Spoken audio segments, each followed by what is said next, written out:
want you to get a little more into. Many traditionalists seem to think that Vatican II came out of the blue, broke the mold, contradicted previous church teaching even. Is any of that true? Take a sip of water there for dramatic effect. Before you dive into that one? Oh. Is any of that true? Well, was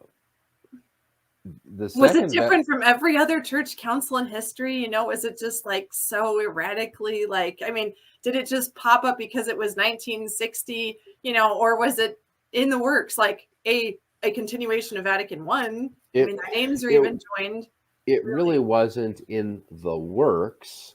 It's different foci were in the works, if you will, through papal encyclicals and different emphases and so on.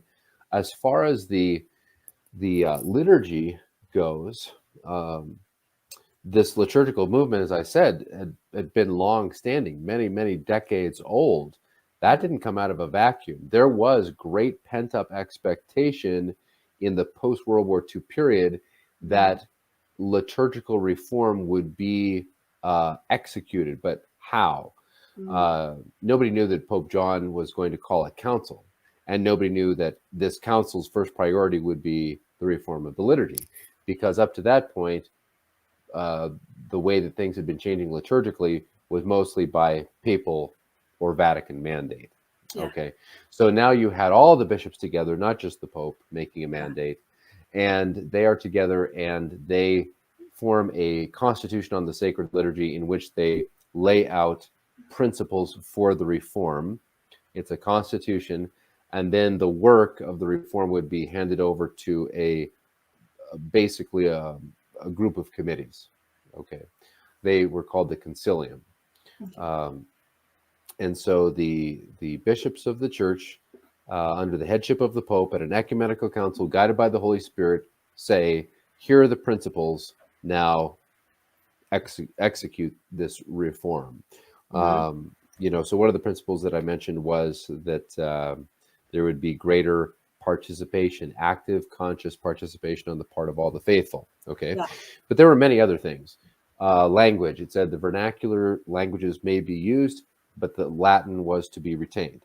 It said that Holy Communion under both species may be offered to the faithful under limited circumstances. Okay, etc. So here's some general principles. Then the execution comes a little bit later.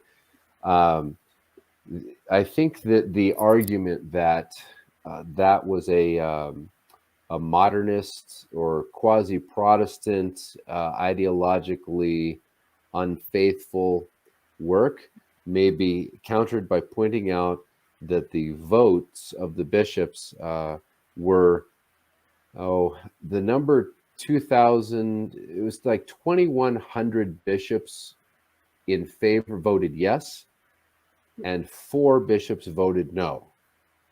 Yeah, I remember it was 4 against and every other bishop there. Yeah. And it's the largest representation of worldwide Catholicism ever at a council. It was I think it was like 3 times the size of Vatican I.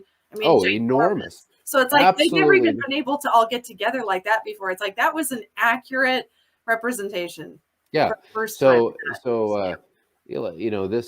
document Sacrosanctum Concilium, they weren't handed that and forced to vote on it at gunpoint, and we're going like, whoa, what kind of a weird wacko leftist thing is this? They were familiar with these concepts from the whole 20th century liturgical movement.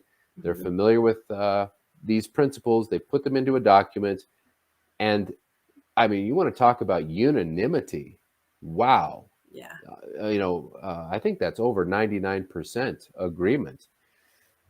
And so that cuts across, ideological, linguistic, cultural, national divides. That's amazing. That is absolutely amazing. Yeah. And that's different than what resulted, but that also doesn't mean that they're completely divorced either.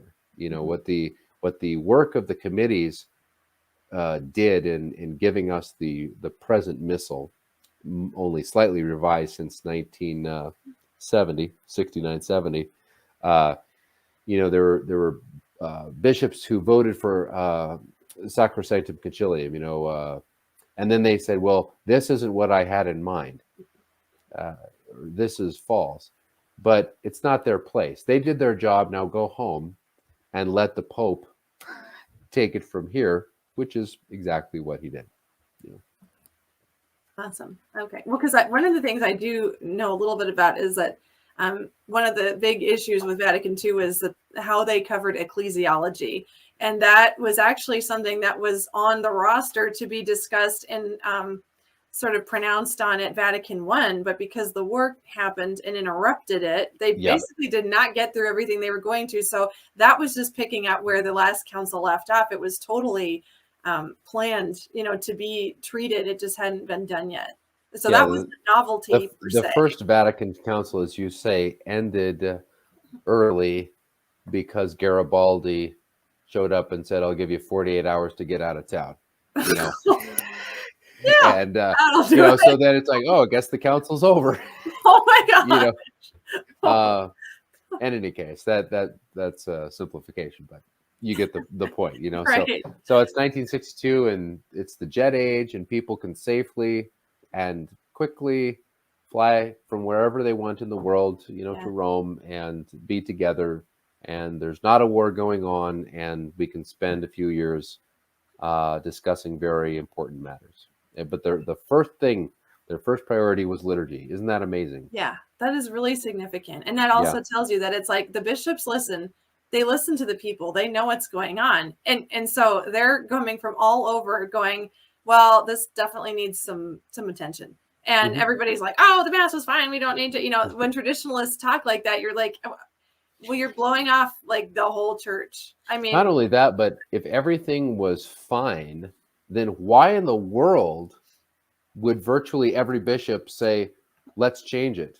When things are fine, you leave well enough alone. I mean, there weren't even 25% of bishops going, I don't understand what this is. Yeah, right. I think it's fine, and no offense, but I vote no. Yeah. No, I mean, that would definitely seem more human too, to have much more of a split, right. Opinions on the matter. And I mean, I'm sure it took, time to kind of hammer out, but it's like the Holy Spirit guides the church, and those bishops were listening to him. I mean, it's like otherwise, how could you explain that kind of unanimity? It's extraordinary.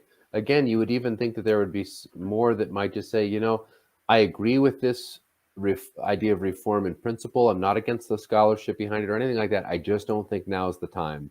I think this is imprudent, and I'm going to vote no. You didn't even have that.